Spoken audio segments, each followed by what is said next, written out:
তা খাজা মঈনুদ্দিন চিশতি কী করছে, ইসলাম যখন প্রচার করছে তখন ব্রাহ্মণরা এসে কইছে যে হুজুর আমরা তো এই নিরামিষ, আমরা তো গরুর মাংস আমরা তো নিরামিষ ভুজি।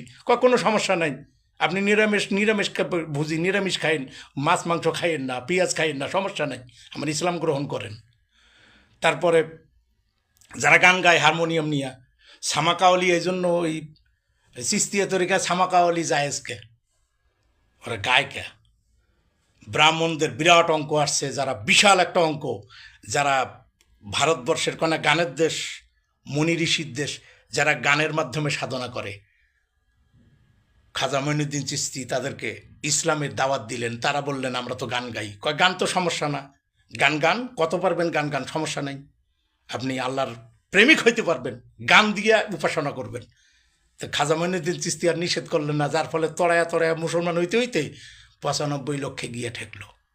আস্তে আস্তে ওরা এই যে ঢোল বাদ্য অনেকেই সাইডে দিল, আর অনেকে আবার ধৈর্য রাখছে। খাজা মঈনুদ্দিন চিশতি তাদেরকে বাধা দেন নাই, যার ফলে ভারতবর্ষে তিনি বিনা বাধায় একের পর এক যুদ্ধ হয়েছে।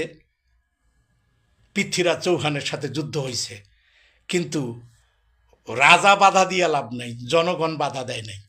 জনগণ ভালো মনে হয়েছে, ইসলাম গ্রহণ করছে। ওই যে রাশিয়ায় ওই যে মোল্লা পড়ছে, এই জন্য আমি কইছি যে আল্লাহর ওলিদের দেখলে মানুষ মুসলমান হয়েছে, আর মোল্লাদের দেখলে মানুষ নাস্তিক হয়ে যায়।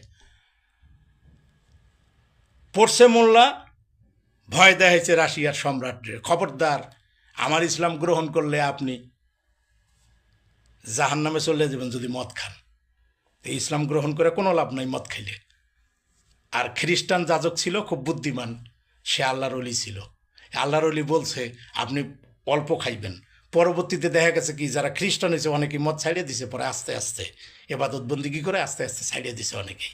এখনও ইউরোপের বহু কান্ট্রিতে মদ খায়, ওরা মাতলামি করে না।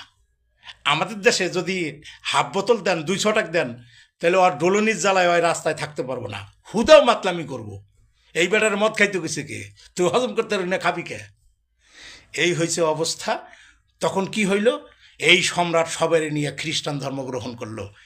আর লক্ষ লক্ষ, কারণ কি ওই সময়ে আপনার এই রোমান সাম্রাজ্য, রাশিয়া যেটা, এটা বিশাল, এইটা গিয়া সৌদি আরবের লোকে পর্যন্ত ঠেকছে, মানে ইয়েমেনের শেষ প্রান্তে বাইজেন্টাইন সাম্রাজ্য। আবার পারস্য, পুরো ইরান ইরাকের পরেই পুরোটা বিশাল এরিয়া জুড়ে এখনও রাশিয়া অনেক বড়, যদিও ভাঙছে সোভিয়েত ইউনিয়ন।